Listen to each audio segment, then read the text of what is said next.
Sabe, a história da medicina não é só sobre achar curas milagrosas.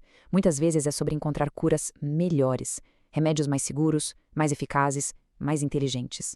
E hoje, a gente vai mergulhar numa verdadeira história de detetive da medicina, que mostra exatamente essa busca sem fim pelo aprimoramento. A questão que guia tudo é essa. Como é que a ciência prova que uma coisa nova é de fato melhor? Porque não adianta só dizer que é preciso provar. E essa prova vem de testes super rigorosos, de comparações diretas e, claro, de dados. É esse processo que a gente vai desvendar agora. E o nosso caso começa com um problema que afeta milhões de pessoas: a osteoartrite. Basicamente, é quando aquela cartilagem que serve de almofada nas nossas juntas, tipo um amortecedor de carro, começa a se desgastar. O resultado? Dor, rigidez, uma queda bem grande na qualidade de vida. E é aqui que a gente entra no primeiro ato desse mistério. O grande dilema era como aliviar uma dor crônica sem acabar criando um problema totalmente novo e às vezes até mais perigoso. A solução que se tinha na mão eram os famosos anti-inflamatórios não esteroides, os AINES. Eles eram ótimos para dor, mas, nossa, tinham um lado bem sombrio. Muitos pacientes acabavam com problemas gastrointestinais sérios, desde o mal-estar até úlceras e sangramentos graves. Era uma troca bem arriscada, aliviar a dor no joelho, mas arriscar uma baita dor no estômago. A necessidade era tão grande que os próprios pesquisadores lá em 1997 escreveram isso aí, que é basicamente um pedido de socorro científico. O sonho de consumo era um remédio que tivesse todo o poder analgésico, mas sem os efeitos colaterais. O desafio estava oficialmente lançado. E isso nos leva direto para a arena científica. Em 1997, foi montado um ensaio clínico para colocar a solução antiga cara a cara com uma nova esperança. Um confronto direto para finalmente ter uma resposta clara. De um lado do ringue, o diclofenaco, o tratamento padrão da época, já conhecido e testado. Do outro lado, o meloxicam, o novo competidor, desenhado desde o começo com uma missão bem clara: ser mais gentil com o estômago. E olha, essa não foi uma luta qualquer, foi um estudo randomizado, duplo cego. Isso quer dizer que nem os pacientes nem os médicos sabiam quem estavam tomando o quê. E isso é fundamental para eliminar qualquer tipo de viés e garantir que o resultado seja puramente científico. É o que a gente chama de padrão ouro da pesquisa médica. O cenário foi montado com muito cuidado. 258 pacientes com dor no joelho foram divididos em dois grupos, por 6 semanas. Metade tomou um novo desafiante, o meloxicam, e a outra metade, a velha guarda, o diclofenaco. A estrutura era super sólida, pronta para dar um veredito. Bom, vamos ao que interessa. Primeira pergunta, e talvez a mais crucial de todas. De que adianta um remédio ser mais seguro se ele não funciona, né?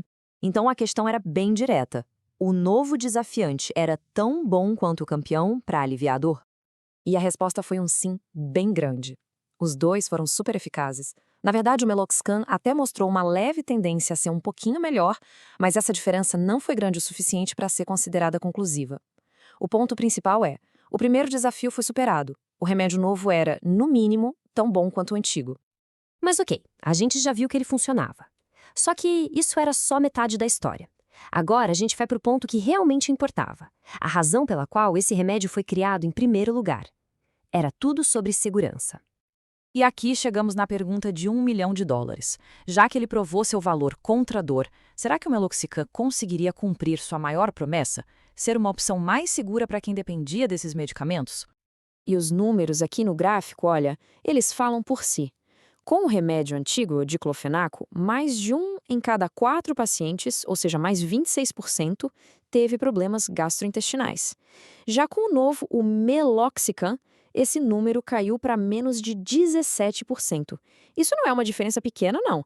É uma prova muito clara de uma segurança bem maior. A ciência por trás disso é simplesmente genial. Pensa assim, os anti-inflamatórios antigos eram como um martelo. Eles bloqueavam duas enzimas, a COX-1 e a COX-2. O problema é que a COX-2 causa a dor que a gente quer parar, mas a COX-1 protege o estômago. O meloxicam foi feito para ser um bisturi, mirando preferencialmente na COX-2 da dor e deixando a COX-1 protetora, mas em paz. Uma solução muito elegante para um problema bem complexo. Então, o meloxicam foi uma vitória, um avanço claro, mas a ciência nunca para, ela nunca se contenta. Ela sempre se pergunta, tá, legal. Mas e se der para fazer ainda melhor? A busca pelo refinamento estava só começando uma nova fase. O veredito daquela época era claro. A ciência tinha conseguido criar um analgésico tão eficaz quanto o antigo, só que muito, muito mais seguro. Uma vitória e tanto para os pacientes. E essa vitória levou a uma pergunta ainda mais inteligente. Peraí, por que fazer um remédio viajar pelo corpo inteiro, passar pelo estômago, pelo sangue, para tratar um problema que está numa junta só? E se a gente pudesse entregar o remédio direto no alvo? Então, a gente dá um salto no tempo, direto para 2013, para ver como essa nova ideia foi testada. Dessa vez, a inovação não estava na molécula do remédio, mas sim no jeito de entregar ele. A comparação agora mudou completamente. Não era mais o remédio A contra o remédio B, era a abordagem A contra a abordagem B. De um lado, a pílula sistêmica, que vai para o corpo todo. Do outro, a injeção intraarticular, um ataque de precisão, direto na fonte da dor.